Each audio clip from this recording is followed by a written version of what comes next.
Example 6. Identify a measure for the central angle theta in the interval 0 to 2 pi such that p theta is the given point for each of the following. So what this question is asking is it gives you the point now and wants to know what angle that went through. So it's the opposite of what we just did in example 5 here. So we want to know if this is the point, what is the angle that this passes through? So if it's a point on a quadrantal point, like -1 and 0, you're going to look on the unit circle here, which I've got drawn for us again. So -1 and 0 occurs right here. So that would mean the angle. You can call it theta. You don't have to say theta equals necessarily here because you're not solving, but you are finding an angle, so it's a good idea to do that. So this is theta equals pi based on where you would look right here. Now let's look at B. This is not a quadrantal angle. You recognize these exact values probably from your triangles. So that's what we're going to use. I also need to identify the quadrants. So I can either use the cast rule or I can picture if I've got, and we'll just use this axis here, if I've got a positive X value and a negative Y value, that's quadrant 4. So with the points, it's just as easy to do that. You can also consider cos as positive, which X is cos.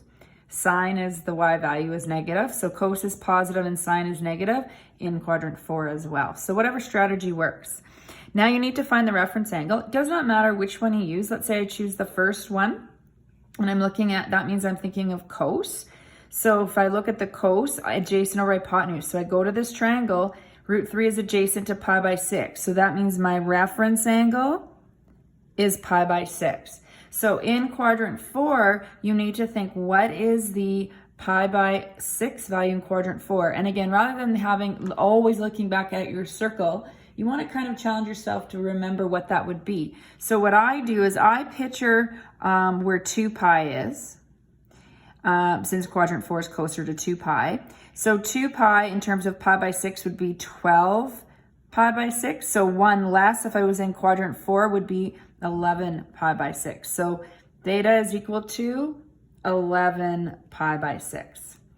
Let's look at example C. So if we have negative, so that means if we're going negative this way and positive, we're in quadrant 2. And it doesn't matter if you're thinking cos or sine, your root 2 over 2, you probably don't even need this triangle. You know it comes from this angle. So your reference angle is pi by 4. Make sure you put little r's with your reference angle because they're not the actual answer.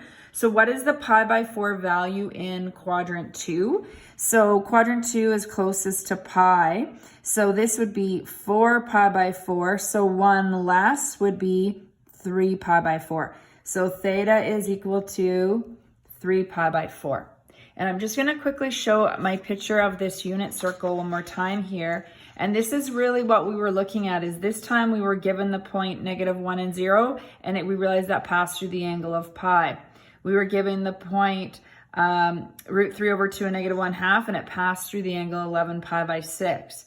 You were given the point negative root 2 and 2, it passed through 3 pi by 4. So this picture is nice just to have a glance at, to understand what you are finding and comparing the angles.